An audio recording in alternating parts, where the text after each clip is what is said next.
Commit for 6 months. How many months have we been here now?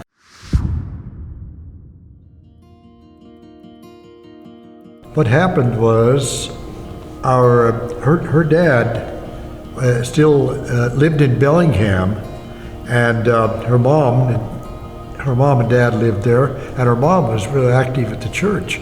And I guess he'd been at your house at times to visit her, so he met her dad, even though her dad didn't go to church. But anyway, he moved down here, and he was at Sambo's. He went there every day to eat, you know, and they were having a meeting at Sambo's, and District Superintendent Rogers Irwin at the time said, "What are you doing down here?" He'd been the pastor in Bellingham at one time, her mom's pastor. Yeah. Anyway, he said, "What are you doing down here?" He said, "Well, my son-in-law and daughter live here." And he said, "Where do they live? I want to contact them." So he came to our house, and we had a nice chat and stuff, and he told us about the new C&MA church that was being established. And we were kind of at a good point, a good time to make a change.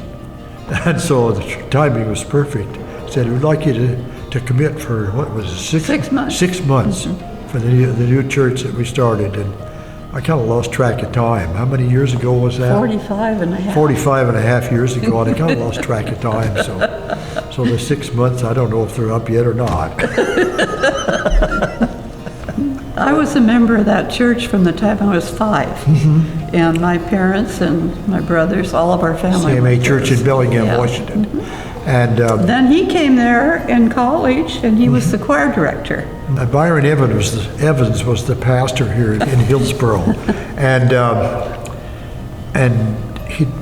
I knew him pretty well, so it was through him, I guess, that I.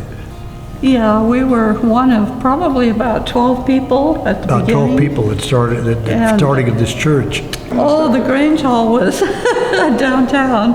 Yeah. And it was, well, it's a Grange Hall. We had a place in the basement. Well, it was great because we had great picnics down there, you know, big tables and all kinds of stuff and ways to cook and all down there. And so, yeah, that was not real great. But then after Bud came, we started looking for a different place, and so we started with the first building over here. And I think we're in the picture, so that where they were cutting the ground. But I felt like God called us here, and so this was where we were supposed to go. We are Bill and Ruth Vaughn, and we've just told our Alliance Bible Church story.